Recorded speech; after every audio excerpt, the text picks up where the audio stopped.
Okay. Now we would like to start the class first.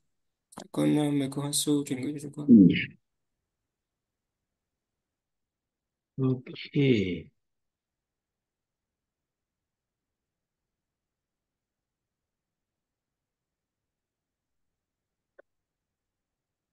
Sally Hasu, last week you sent a message, but I received a message from the Mr. Doom. Today, class cancellation. Yes. She was joining. Yeah. Maybe you didn't see the message.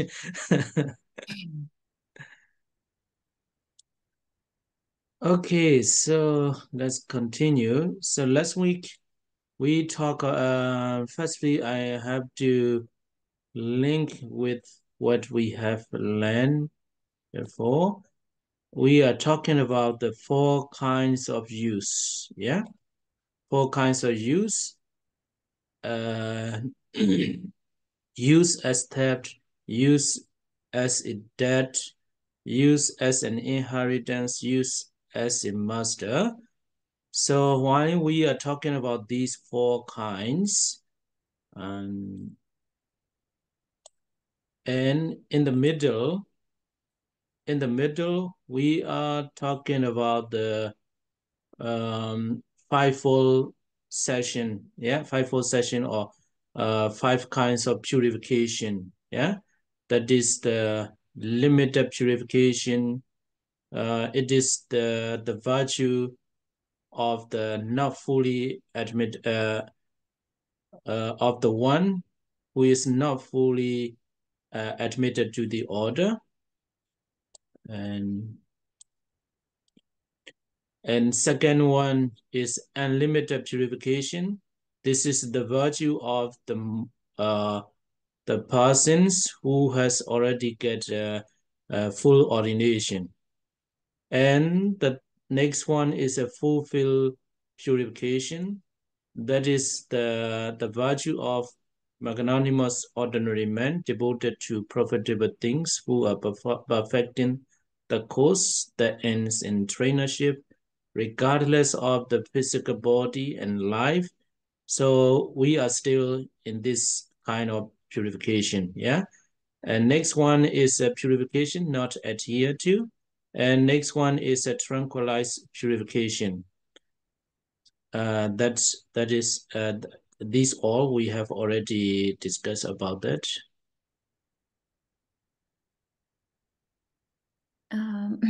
Bây giờ thì thiền sư sẽ cố gắng kết nối với những gì mà chúng ta đã học trước đó. Thì chúng ta đã học xong về cái việc mà 4 cái loại thọ nhận, chẳng hạn như thọ nhận như người trộm, như kẻ trộm, thọ nhận như người mang nợ, thọ nhận như người thừa kế, và thọ nhận như một người chủ. Và lý do tại sao mà chúng ta bàn về 4 cái loại thọ nhận này.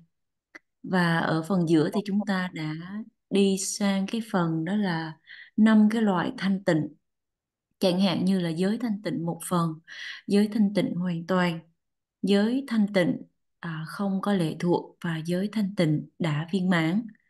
Thì giới thanh tịnh một phần là như thế nào? Tức là những học giới của những người mà chưa có nhập vào tăng chúng. Giới thanh tịnh hoàn toàn tức là học giới của các vị mà đã nhập vào tăng chúng, tức là các vị đã thọ cụ túc giới lên tỳ kheo. Và giới thanh tịnh lệ thuộc, không lệ thuộc. Thì tuần vừa rồi thì chúng ta đang còn dang dở ở cái phần thứ 2, tức là giới thanh tịnh hoàn toàn của các vị mà đã thọ cụ túc giới. Và ở đây tức là đối với những người đối với những cái người nam mà gọi là cố gắng đang trau dồi cái việc mà thực tập của mình, không có màng đến cái mạng sống, không có màng đến cái tấm thân này cũng như là mạng sống, và đã từ bỏ cái sự dính mắc vào cuộc sống, thì lúc bấy giờ thì giới hạnh của họ là đã thanh tịnh hoàn toàn. Yes, Bante. So today we'll continue to the magnanimous ordinary man's virtue, and the fulfilled purification, which from the time of admission to the order is devoid even of the stain of a round pot because of its extreme purity, like a gem of purest water, like well-refined gold, becomes the proximate cause for arahantship itself, which is why it is called consistent of fulfilled purification, like that of the elder Sangarakita, the great, and Sangarakita, the nephew. So here, fulfilled purification, originally, fulfilled purification, here, fulfilled purification is that of the magnanimous ordinary man devoted to profitable things, etc. Yeah, and here, unlimited purification. This is the virtue of the monks, yeah, fully ordained monk. So, if a monk practice like the practice heading to the arahantship, it is called. It is also called. Can be called as a fulfilled purification. It's mean like that. Yeah. Yeah. You see. So the monks can be still Puthojana, yeah, Puthojana, but Kalyana Puthojana, magnanimous ordinary monk. But if he practice, if he has the virtue, yeah, regardless of life, fame, something like that, then that of the virtue of the such a person is called the fulfilled purification.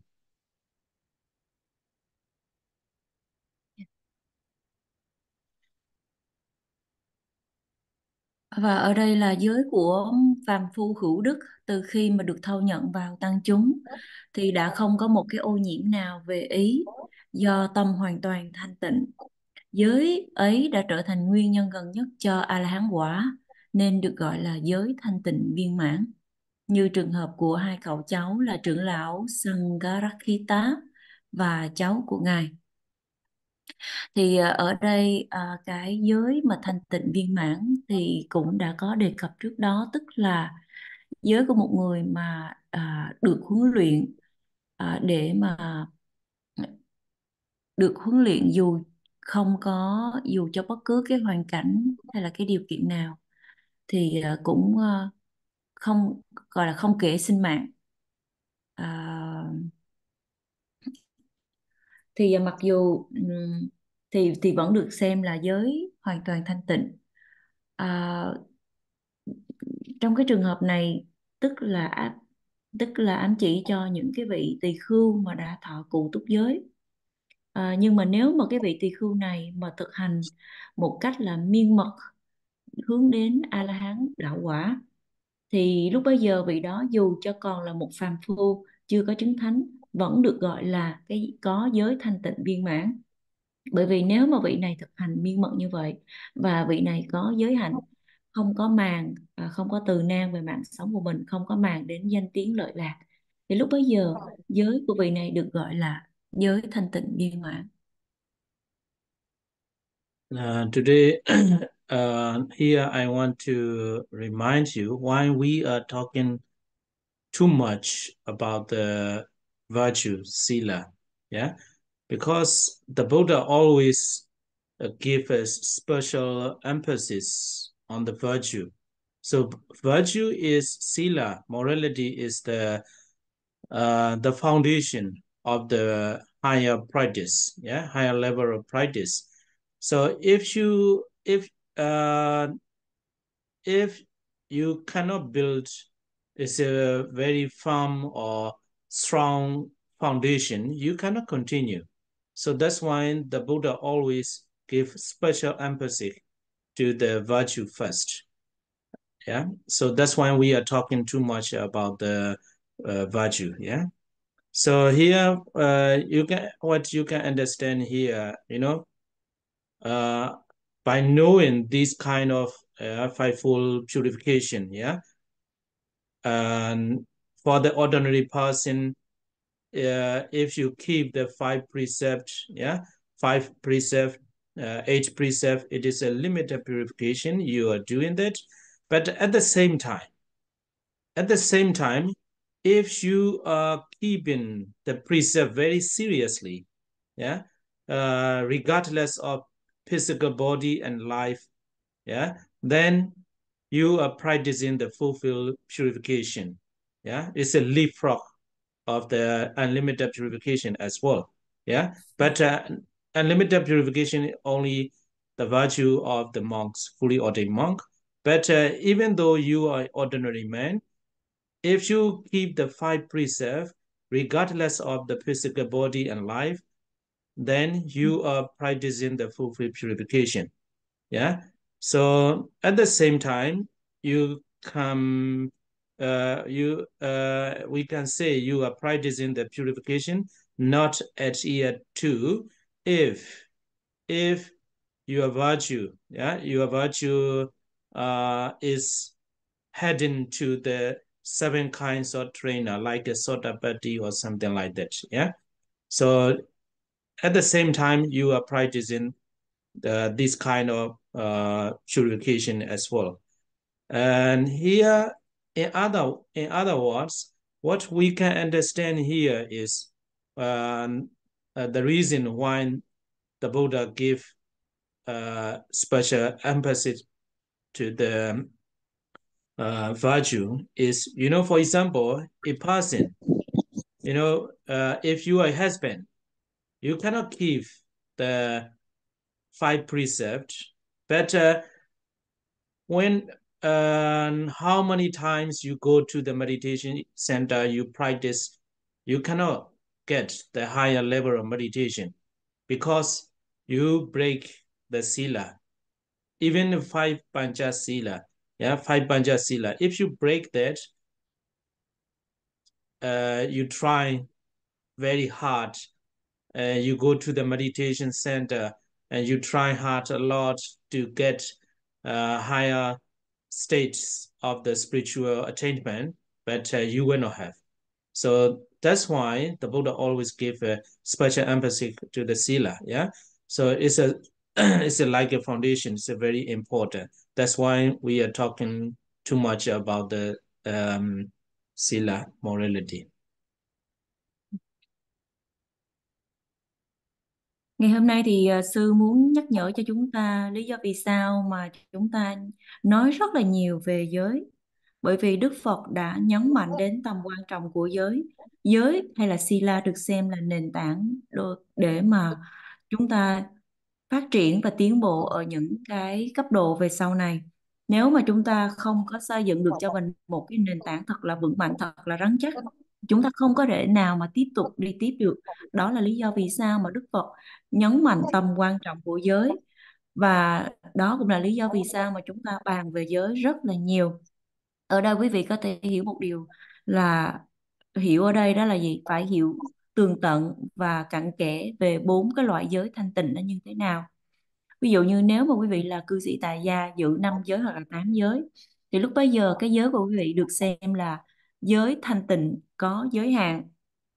Nhưng mà đồng thời nếu mà quý vị giữ giới thật là nghiêm túc, thật là trong sạch, bất kể mạng sống và thân và tâm của mình, thì lúc bấy giờ cái việc mà hành giới của quý vị được xem là cái sự thành tựu giới ở mức độ là viên mãn. Tất nhiên á, cái giới mà bị giới hạn bởi 5 giới hay 8 giới của hàng cư sĩ tại gia được xem là cái giới có giới hạn, nhưng mà phụ thuộc vào cái cách mà quý vị trì giới nó như thế nào.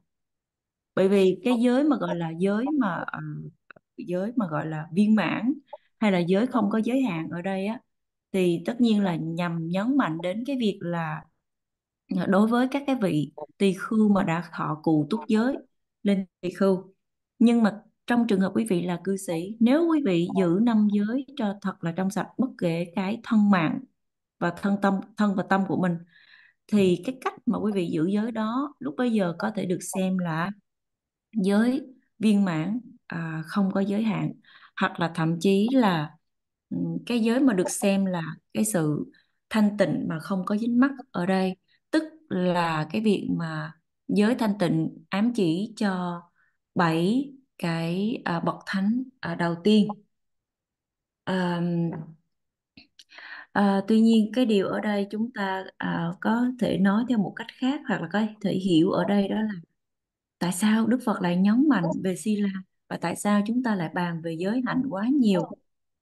Bởi vì có một ví dụ như nếu quý vị là một người chồng, quý vị không có giữ 5 giới cho tốt, thì dù cho quý vị có đến thiền viện, có cố gắng thực hành, cố gắng nỗ lực đến đâu đi chăng nữa để mà đạt đến những cái mức độ định tâm sâu sắc hơn, hay là những cái mức độ mà chứng đắc cao hơn, thì quý vị sẽ không có thể nào thực hiện được. Bởi vì lúc bây giờ cái giới của quý vị nó bị gãy, nó bị vỡ, cho nên dù có cố gắng đến đâu đi chăng nữa cũng sẽ không có thành tựu như ý nguyện. Đó là lý do vì sao mà Đức Phật đã nhấn mạnh đến cái tầm quan trọng của giới. Okay. So let's look at the story of the elder Sangarakita the Great and Sangarakita the nephew.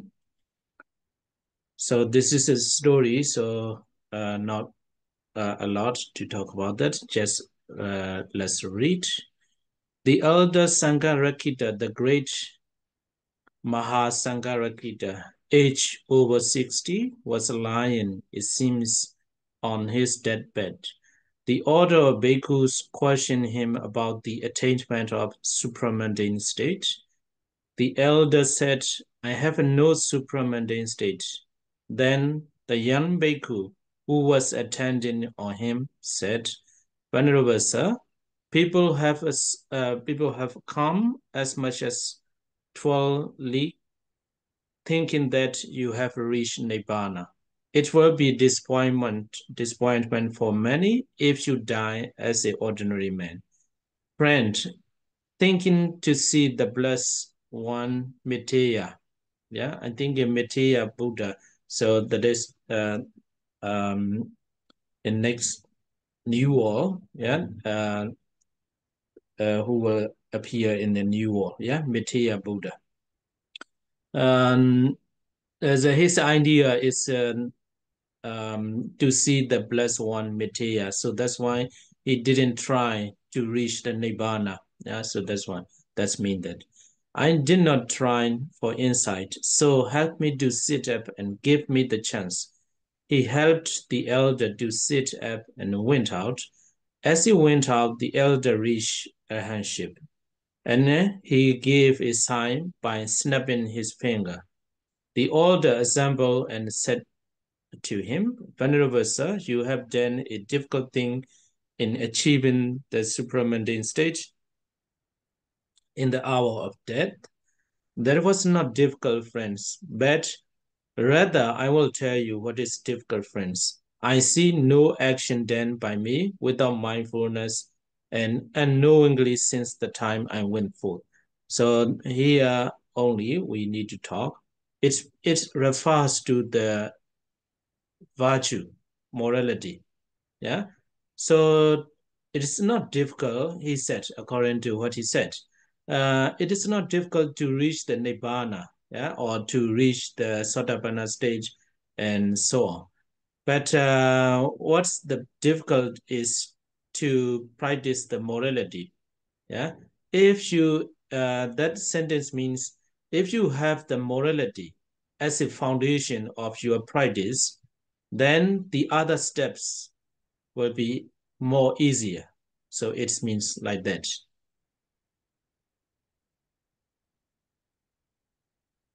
Bây giờ chúng ta cùng nhau tìm hiểu về một câu chuyện về Đại trưởng lão Sangarakita.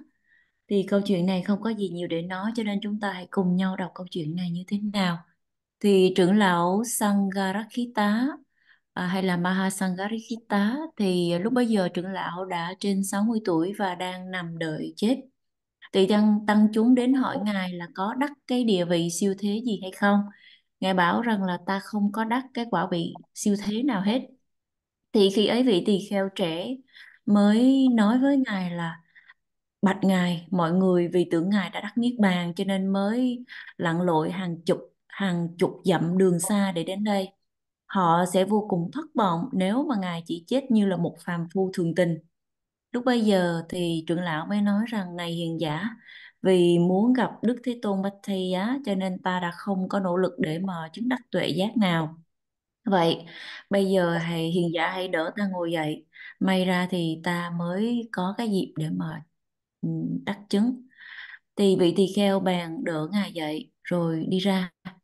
Thì khi mà ông vừa ra khỏi như vậy thì trưởng lão liền đắc quả A-la-hán, và chỉ trong một cái khẩy hay là một cái búng ngón tay thì ra hiệu tăng chúng tụ lại và bạch với Ngài là và nói với cái vị đó rằng là: bạch Ngài, Ngài đã làm một cái việc rất là khó.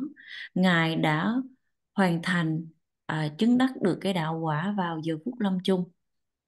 Thì trưởng lão mới nói rằng là: này chư hiền, vì cái việc ấy không có hề khó, nhưng ta sẽ bảo cho hiền giả biết điều gì thực sự là khó.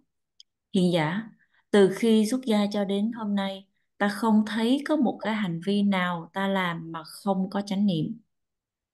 Ta không hay là không có rõ biết kể từ lúc mà ta xuất gia cho đến bây giờ. Thì cái ý ở đây rất là gì? Bởi vì lý do mà muốn gặp Đức Thế Tôn Bát Thaya là một cái vị Phật toàn giác sẽ xuất hiện sau giáo pháp của Đức Thế Tôn Gautama. Thì vì muốn gặp Đức Phật Bát Thaya cho nên là trưởng lão mới không có nỗ lực để mà thực hành, để mà chứng đắc đạo quả. Nhưng mà khi mà nghe nói như vậy thì trưởng lão bèn yêu cầu người khác ngồi dậy để mà thực hành. Thì à, có một cái đoạn trưởng lão nói như sau, đó là gì? Hiền giả,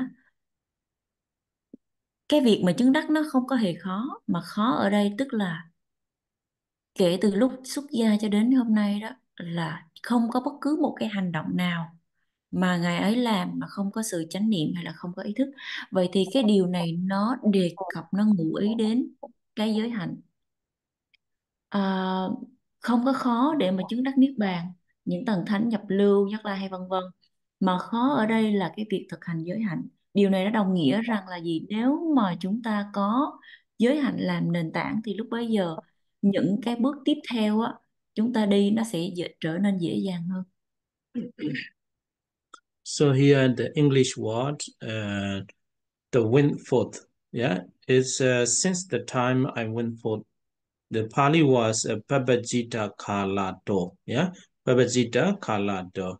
Pabajita means going forth. Going forth, it means you can understand like receiving the ordination, yeah. Sometimes a novice ordination also relevant, and fully ordination, yeah, monk ordination also the same, Babajita. And the English translation went forth. It's a kala means the time, yeah. Ở đây thì có một cái từ tiếng Anh đó, đó là went forth, và cái từ Pali của nó là Papachita Kalato. Papachita có nghĩa là going forth, và cái điều này chúng ta có thể hiểu được là nhận cái sự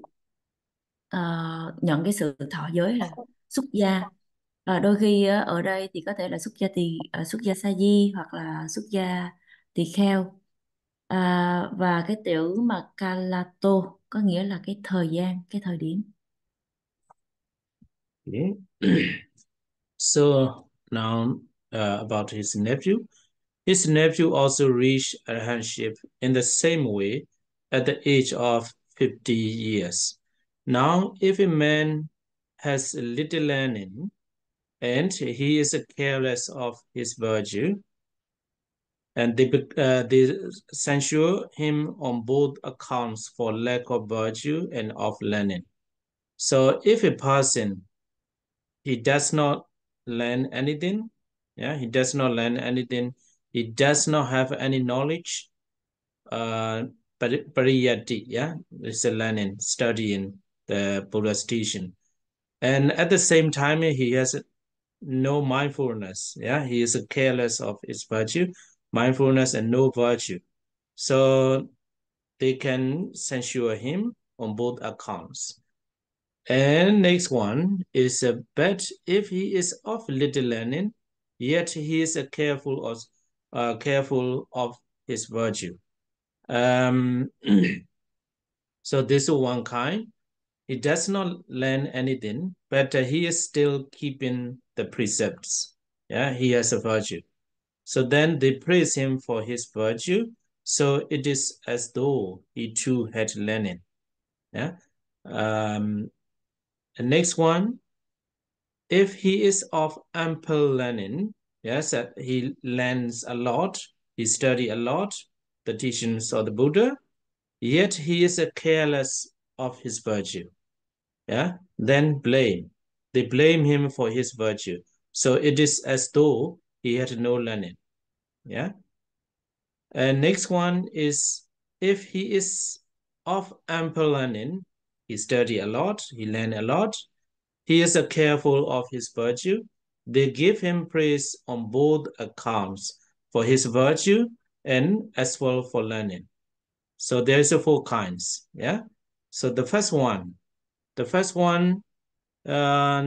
he does not have any knowledge about the Buddha's teaching.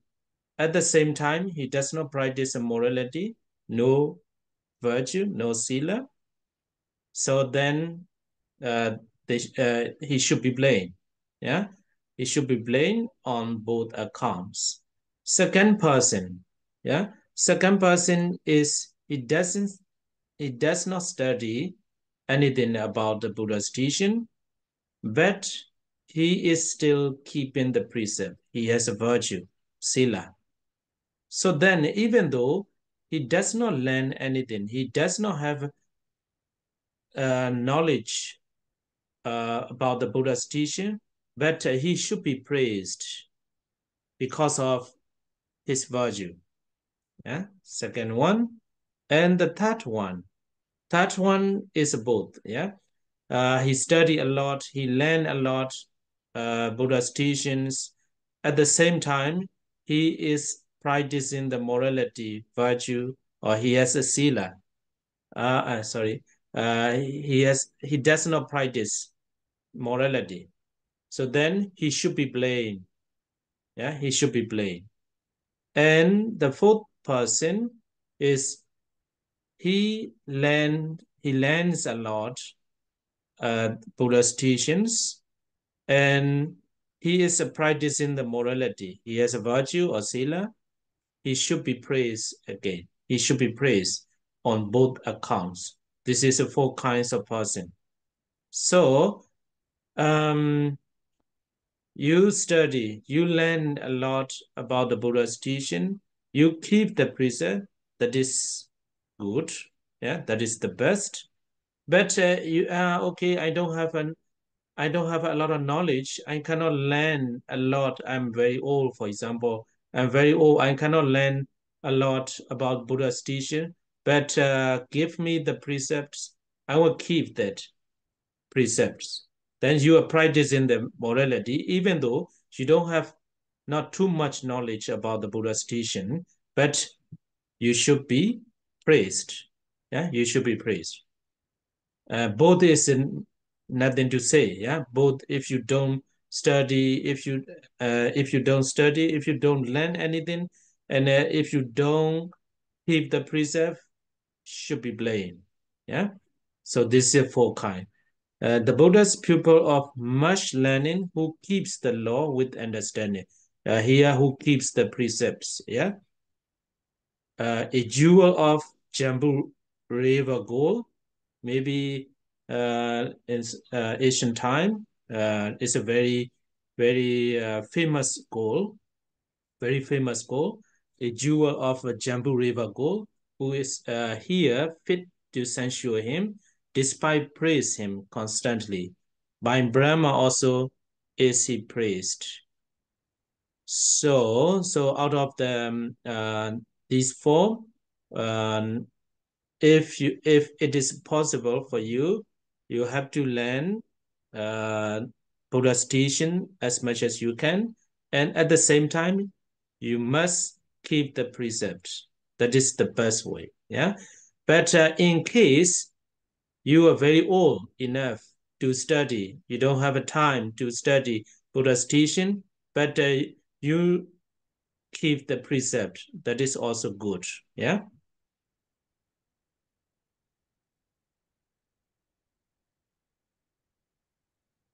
Bây giờ chúng ta chuyển sang tiếp theo đó là cái cháu trai của trưởng lão thì cũng đã đắc cái quả vị A-la-hán theo cái cách tương tự ở tuổi 50. Thì bây giờ nếu mà có một người ít học và không có quan tâm đến đức hạnh của mình thì người ta sẽ khiển trách vị đó ở cả hai khía cạnh là không có đức hạnh và không có học thức. Nhưng mà nếu cái người ấy ít học mà lại cẩn trọng trong cái việc mà thực hành giới hạnh thì người ta sẽ khen ngợi rằng người đó có đức hạnh, như thể là người đó cũng có học thức vậy.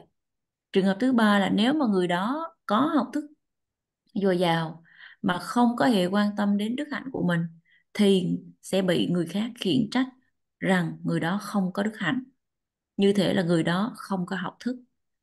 Và trường hợp thứ tư là nếu mà người đó có học thức rất là nhiều và cẩn trọng với đức hạnh của mình thì người ta sẽ khen ngợi vị đó về cả hai khía cạnh, là cả về đức hạnh lẫn là cái việc mà pháp học. Vậy thì chúng ta sẽ nói tóm lại về cái bốn cái trường hợp này. Trường hợp đầu tiên đó là cái người đó hoàn toàn không có học bất cứ một cái điều gì hết, không có bất cứ một cái kiến thức gì về những lời dạy của Đức Phật. Vị này cũng không có trì giới, cho nên là sẽ bị người đời khiển trách ở trên hai khía cạnh, không có học thức và không có giới hạnh.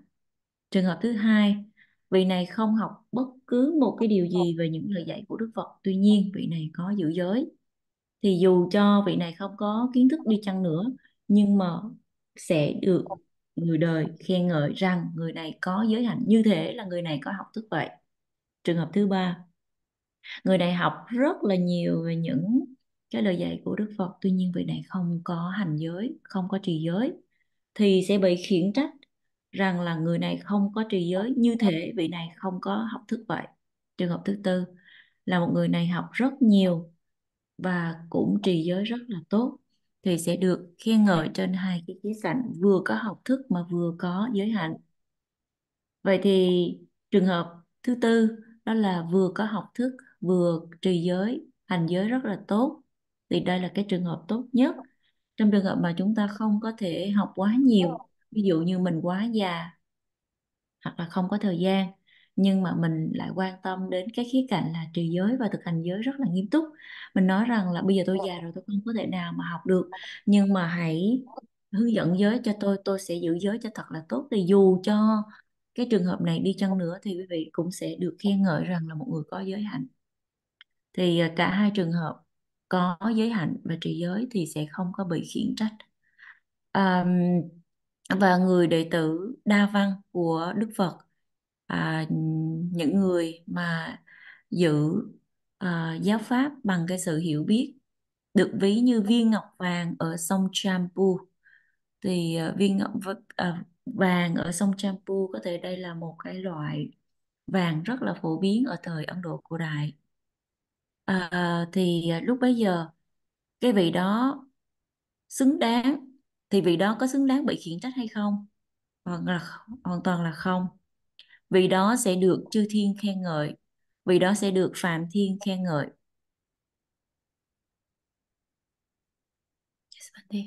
Yeah, okay. I think I have read despite, not despite, deities, yeah? Deities Deva, yeah? Deva praise him constantly. By Brahma also is he praised, yeah? Okay. So what should be understood as virtue consisting in purification, not adhere to? So we are continuing the four kinds of use, yeah? Four kinds of use. Not adhere to is trainer's virtue, yeah? Because it is not adhere to. So adhere to which not adhere to. We should understand. So not adhere to by false view. An ordinary man's virtue when not adhere to by greed. Yeah. So loba and false view, deity. So not adhere to, it means not adhere to false view, deity, and not greed, loba. Like the virtue of the elder Tesa, the landowner son Kutumbiya Buddha Tesa Thera. It's not important, yeah? So wanting to become established in hardship, in dependence on such virtue, this venerable one told his enemies. So this is a very brief story, yeah? And told his enemies, I broke the bones of both my legs to give the pledge you asked for me. I am revolted and ashamed at that accompanied by greed. And after I had thought on this, and wisely then applying insight, when the sun rose, shone on me, I had to become a hand. So when his enemies caught him and tied with the rope, yeah, and then he never transgressed his morality. He never break his morality, and until he died. So this is about the brief story of the elder Tesa. Yeah. So here, what we have to understand is, not because of greed, not because of the wrong view, we should not break the rules. Yeah, we should not break our precepts like the elder Tesa. Yeah.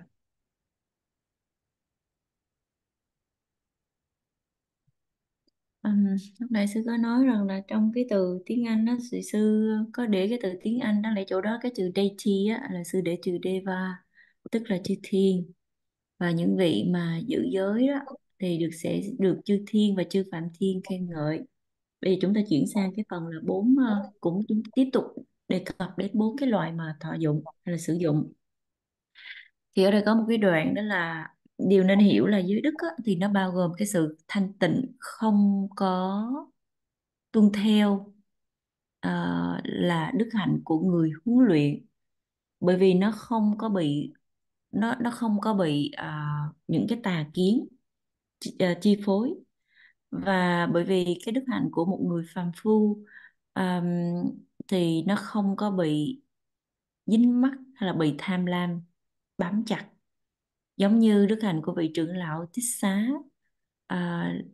con trai của một vị địa chủ là Kutumpiya Buddhatisatthera, thì muốn mà chứng đạt hay là muốn chứng đắc quả vị A La Hán dựa vào cái đức hạnh như vậy, cho nên là tôn giả này đã nói với kẻ thù của mình rằng là gì? Tôi đã bẻ gãy xương hai chân của mình để đưa ra một cái lời cam kết mà quý vị yêu cầu từ phía tôi. Tôi phẫn nộ và xấu hổ trước cái chết mà kèm theo lòng tham. Và sau khi mà tôi đã suy nghĩ về điều này và áp dụng tuệ giác một cách khôn ngoan, khi mặt trời mọc và chiếu sáng thì tôi đã chứng đắc cái quả vị A-la-hán. Ở đây có nghĩa rằng là khi mà kẻ thù của trưởng lão bắt và trói trưởng lão bằng những cái dây, thì trưởng lão đã không có bao giờ vi phạm những cái điều giới mà mình đã thọ trì cho đến lúc chết. Ở đây những gì mà chúng ta phải hiểu đó là không phải trưởng lão chết, không phải vì tham, không phải vì tà kiến,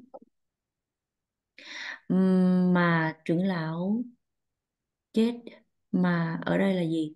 Dù cho có chết đi chăng nữa thì trưởng lão nhất quyết sẽ không có bao giờ phá hay là vi phạm những cái điều giới của mình. Okay.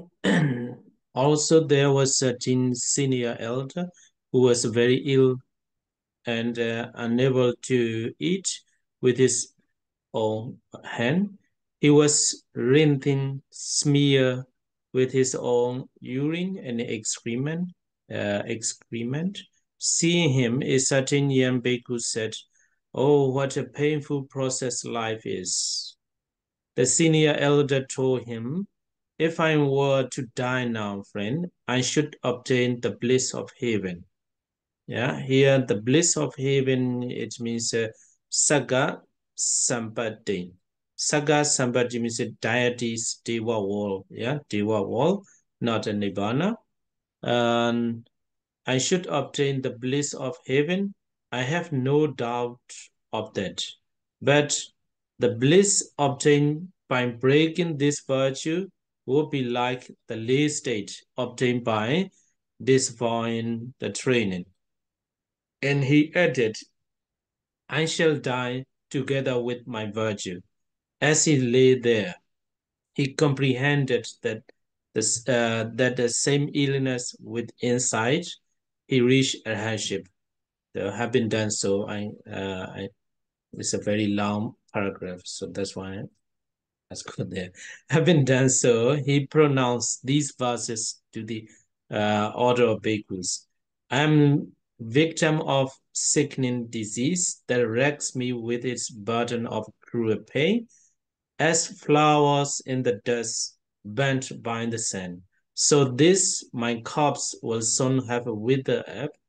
I'm beautiful, called beautiful, and clean, while reckoned as if clean, though full of odor, seeming fair to him that cannot see it clear. So out upon this alien rotten body, fatigue and filthy, punished with affliction, doting on which this silly generation has lost the way to be reborn in heaven.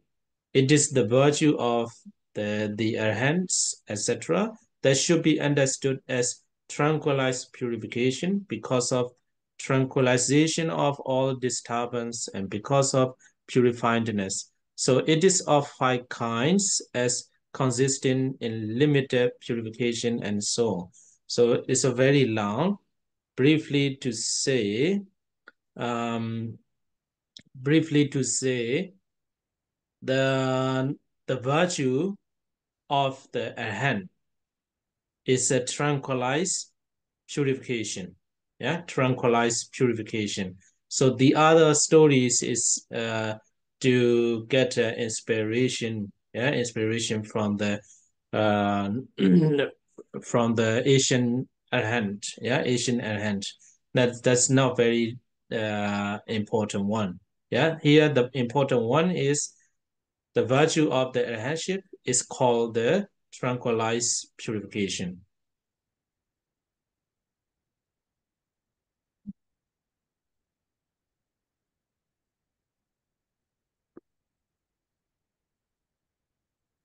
Ngoài ra thì có một vị trưởng lão nọ bị bệnh nặng và không có thể mà tự tay ăn được.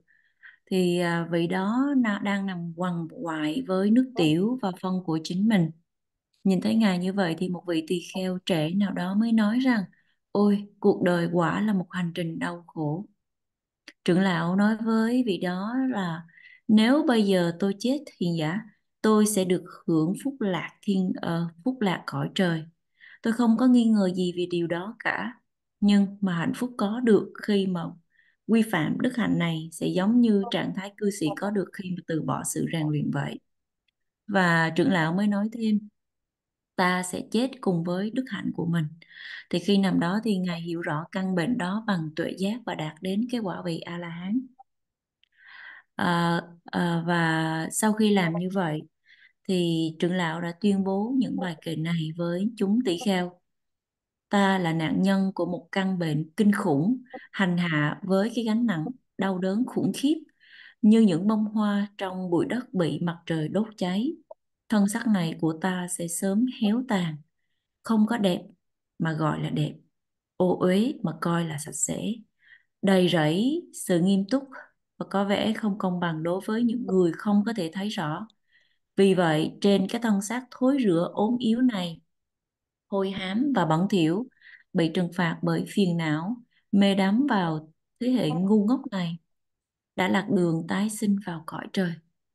Chính đức hạnh của các vị A-la-hán nên được hiểu là sự thanh tịnh hóa hoàn toàn, vì cái sự thanh tịnh hóa mọi phiền não và vì sự thanh tịnh. Vì vậy nó có 5 loại, là bao gồm là cái sự thanh tịnh có cái giới hạn. Thì ở đây về cơ bản mà nói thì cái giới hạnh của một vị A-la-hán được gọi là sự thanh tịnh, an tịnh. Từ những cái câu chuyện này á, nó cung cấp cho chúng ta những cái gọi là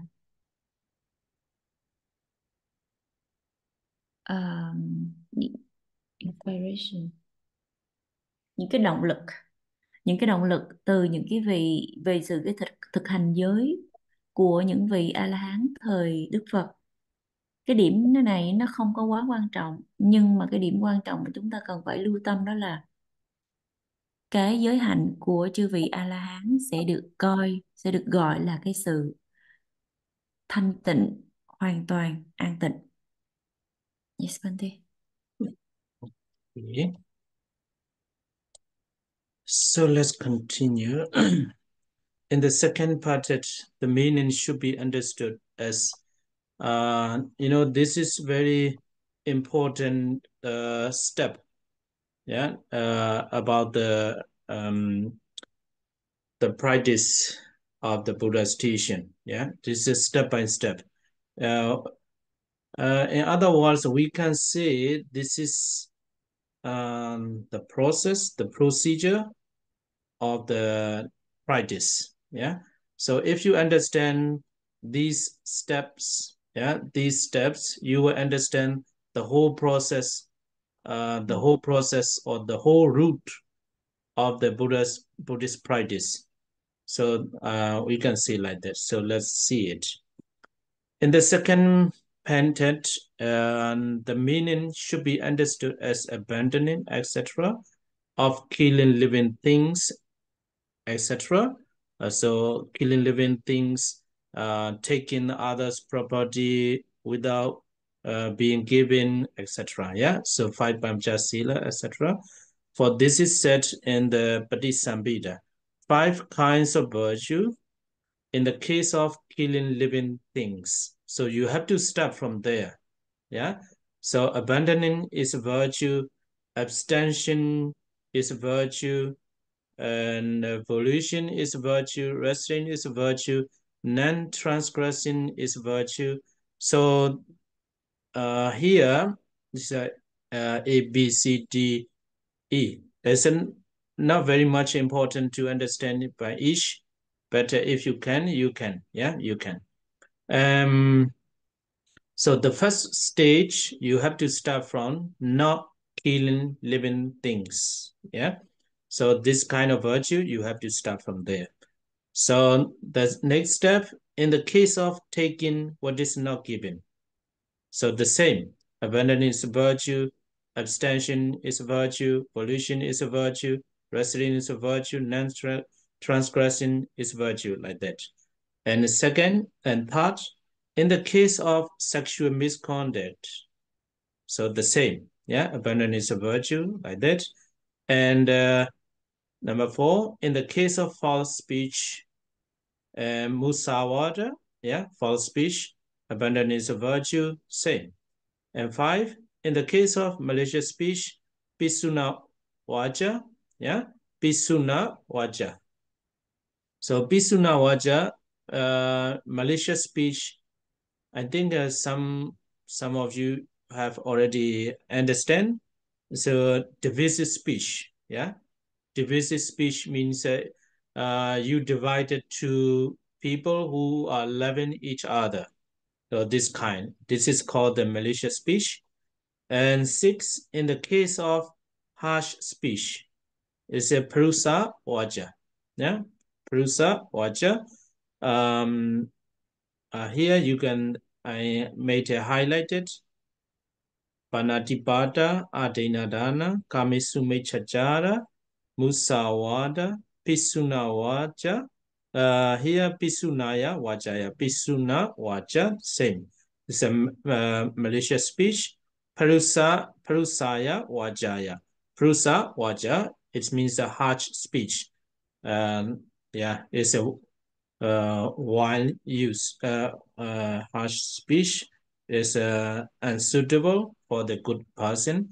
Yeah, harsh speech like yeah, you understand, I think.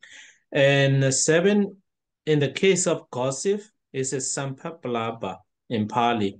Yeah, gossip, but that English word is not enough. Sampapalapa means any talks that cannot give any profit. Yeah, mundane and supramundane profit.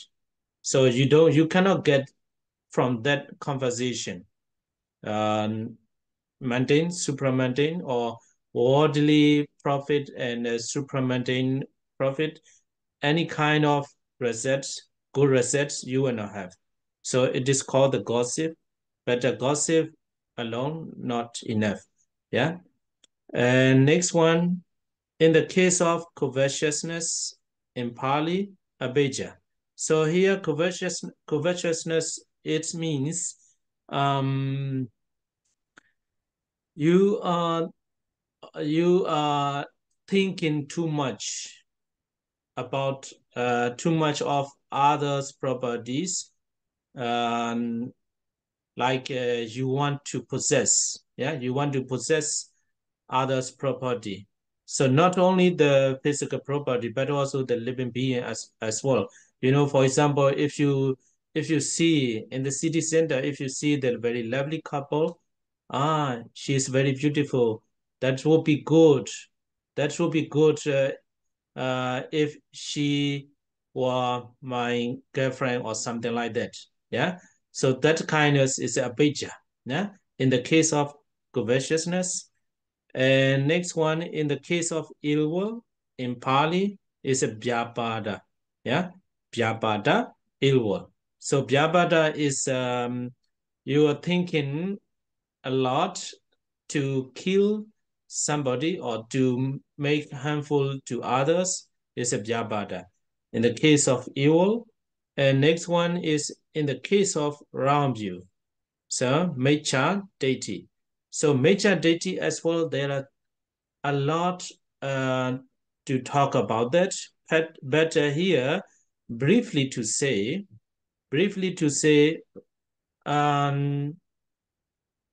you think, you know, for example, helping other is good, but you don't believe it is good.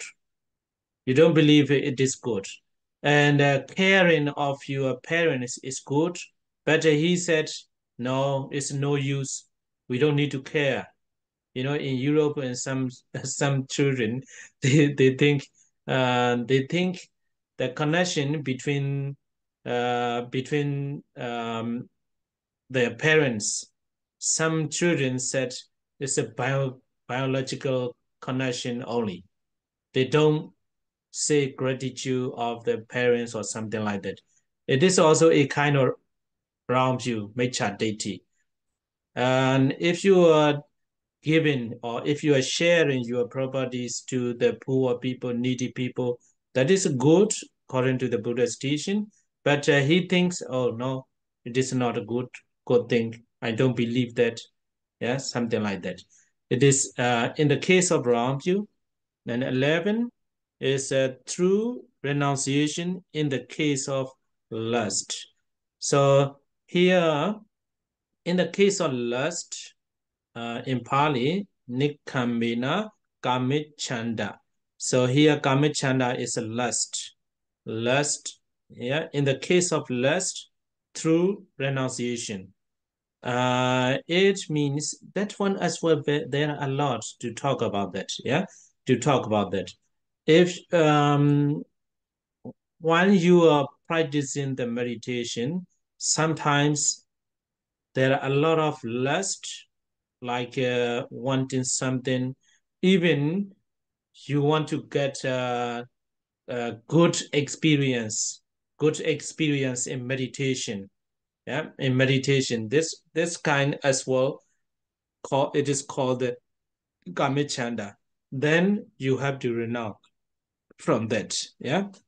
So here you may not understand how we have to renounce. Yeah, how we have to renounce. You will understand more and more later. Yeah, if you have the patience to study until the end. Yeah. So this is just a very brief. And next one is the abundant. This one no need. And 12, true non-ill will in the case of ill will. So if you have a thought of harming other living beings, you have to cultivate non-ill will. Yeah, non-ill will. So this kind as well, you will have to learn how to do that, and detail practice. You will understand it later. And 13, through perception of light in the case of stiffness and torpor. And I think I want to explain a little bit more later. So that's why I will stop here until 12. Yeah, 12. So, this is not yet finished. It's a lot. Yeah, a lot. So finally, from samatha and vipassana,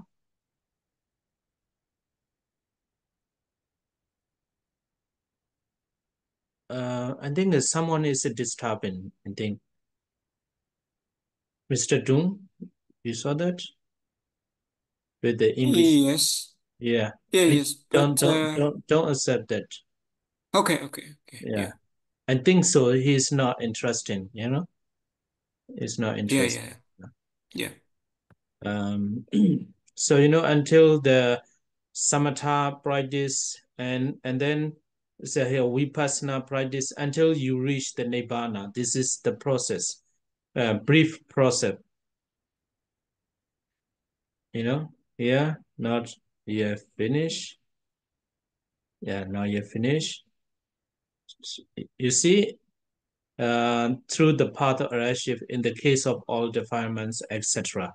So it's a very step-by-step explanation. Not explanation.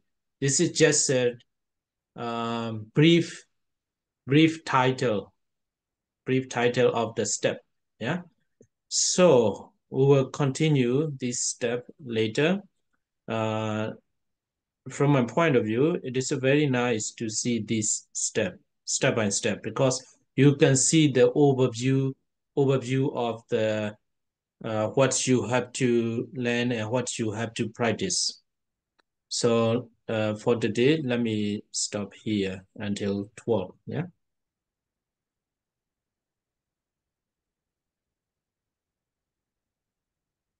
Bây giờ cuối cùng thì cái nhóm 5 loại thứ hai thì chúng ta sẽ phải từ bỏ cái việc chẳng hạn như là giết hại những chúng sinh khác, vân vân. Thì ở đây thì nó liên quan đến cái việc từ bỏ kiêng, chế ngự và không vi phạm, có đề cập trong cái bộ phân tích đạo Patisambhida. Thì liên quan về cái giới sát sanh thì có 5 loại giới. Thứ nhất là những cái điều giới mà liên hệ đến cái giới sát sinh đó, thì gồm có 5 từ A cho đến E. Đầu tiên đó là từ bỏ sát sinh là giới. Thứ hai, kiêng cái việc mà sát sinh đó là giới. Thứ ba là tâm sở tư hay là tác ý là giới. Thứ tư đó là chế ngự là giới. Thứ năm đó là không có quy phạm là giới. 5 cái điều này dứt về cái giới sát sinh.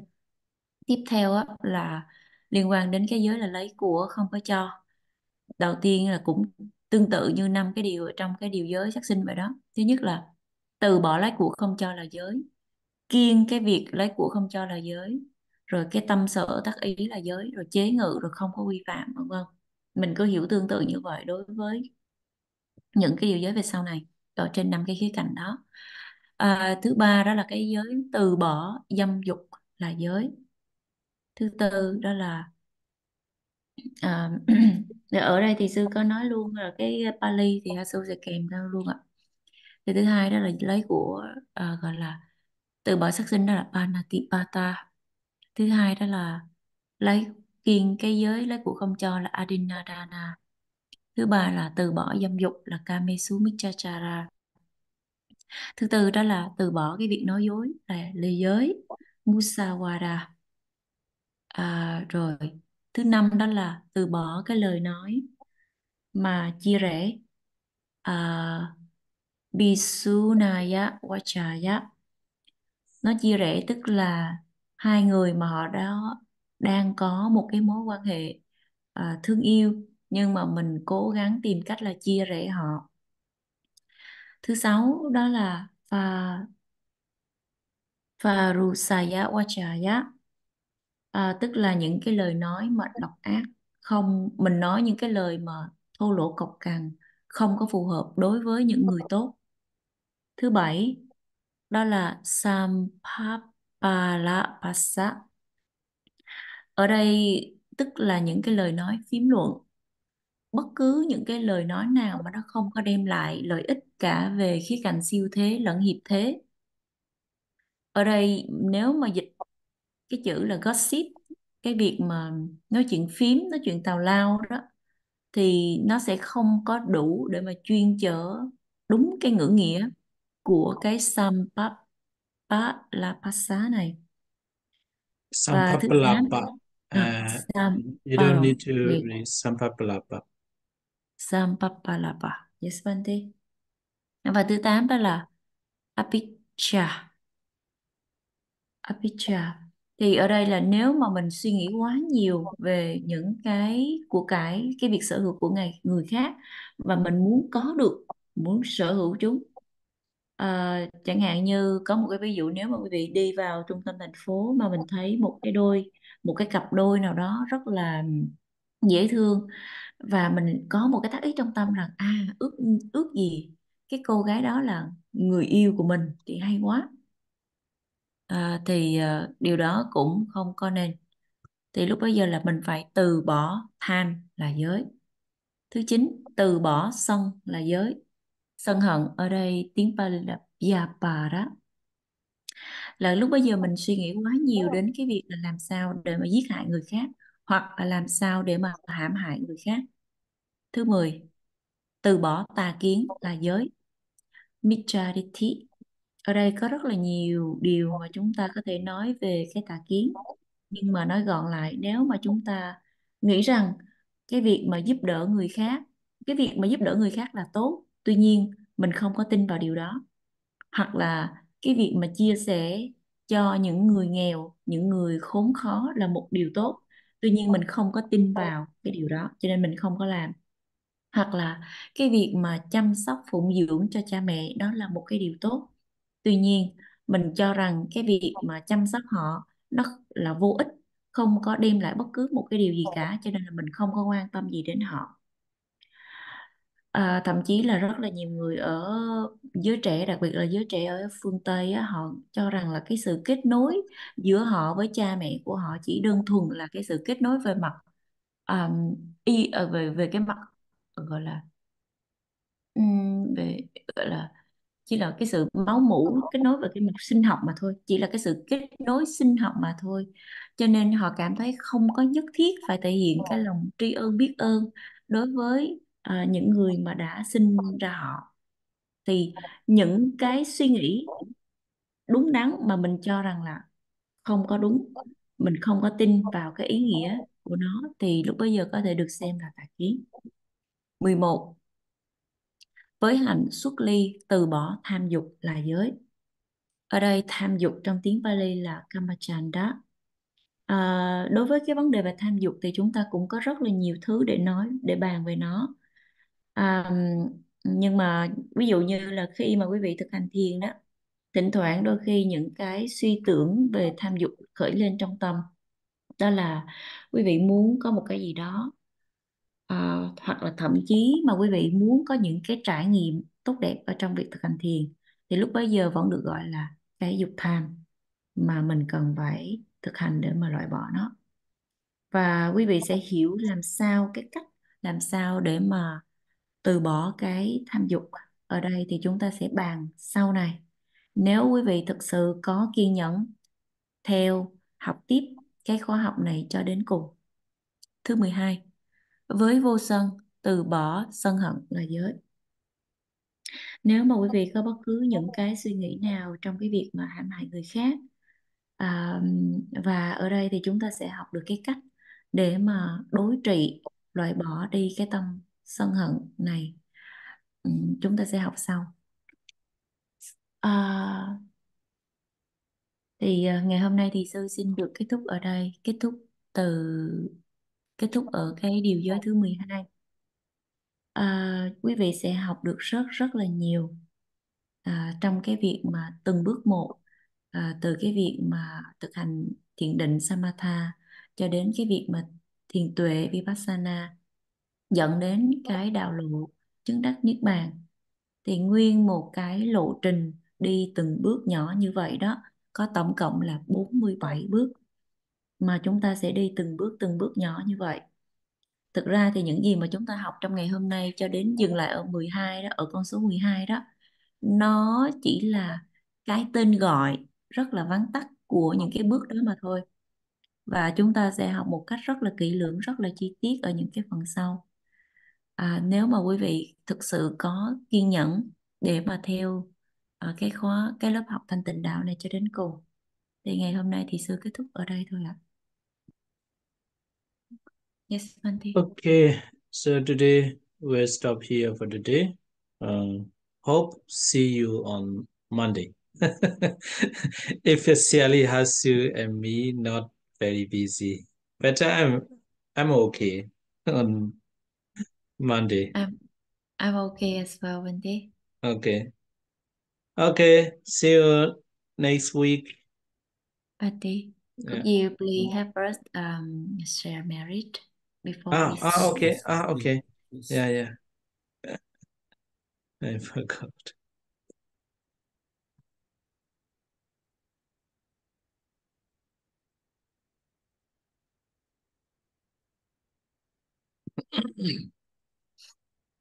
Và quý vị chánh niệm hướng tâm theo ạ.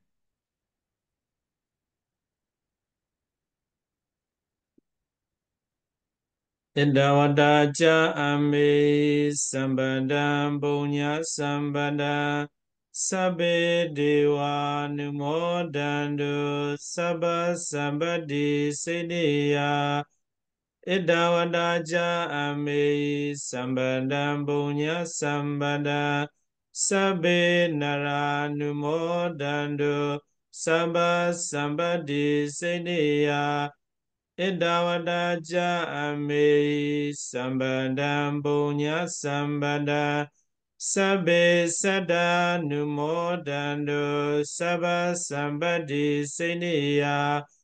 Kada ame yam punyan dukkarang aja saduga punyene dena nibbana sigam babbo mati mayang Tancha punyam mayandema pavesu disu panina te sabidam pamodidoa sukhan labbandu sabada imina punya kamina mame bala samagamo sadan samagamo do yavani bana badiya Kayina waja cedena pamadena mayagada ajayang kama me bande puri panya dadagada idame punya aswakya waha hodo idame punya nibbana sabajyo hodo